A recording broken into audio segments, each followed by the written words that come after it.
Did you know that there is a very popular and thus very populated place found in time and space, and it just so happens to be located right about here? And it's called most. M-O-S-T, most. And wouldn't you know that it just so happens to be another place, a place where most of us desire to live. However, most of us have never even dared to go visit. And it's located right about here. And it's called all. A-L-L, all. And it should come as no surprise that there's a third place, strategically located between all and most. And the inhabitants of that place would love for us all to believe that being there is just as good as being here. Because in their minds, they're only one step away from living in a place called all. However, I'm here to let you all know this morning that in actuality, the distance between here and there is very similar to the distance between 1 and 10.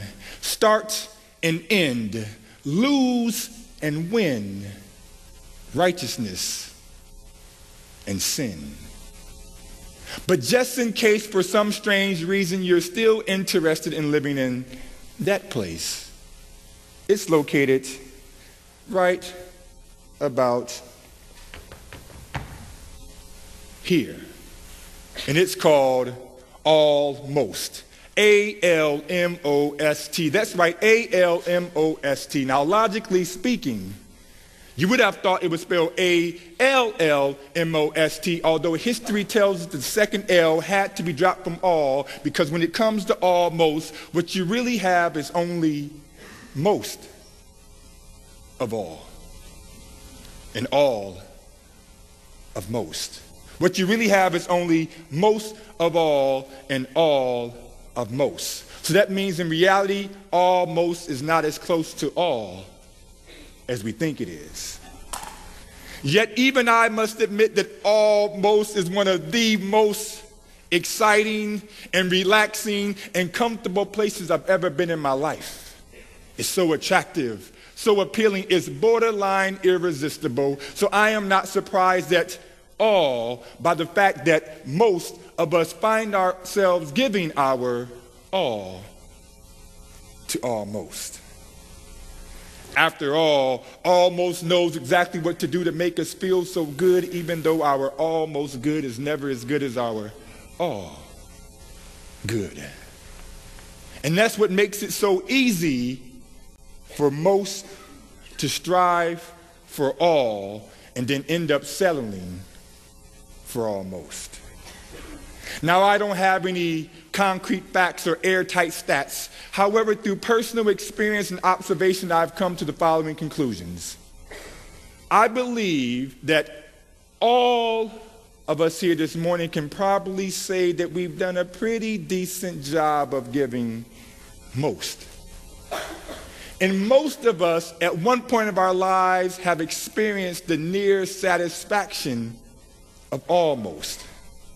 And I also believe there are some here this morning who have almost gotten to the point to where they truly desire to give all. However, almost.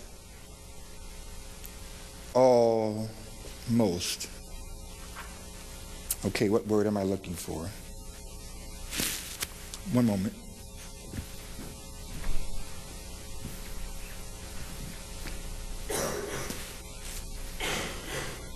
None, a fourth location, N-O-N-E, none, almost none of us can faithfully say that we have given all at all times. Almost none can faithfully say that we have given all at all times. So here's what it boils down to. You can barely live your life and still give most. And even if you live your life to the fullest, the most that you could give is almost.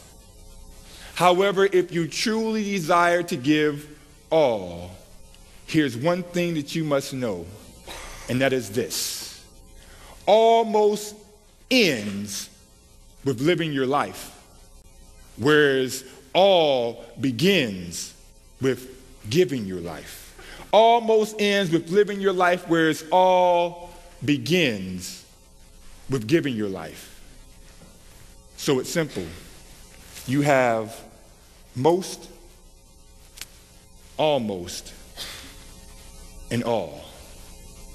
And the difference between here and there is very similar to the difference between height and depth, slight and heft, right and left, life and death. Most, almost, or all. Which one will you choose? Let us pray.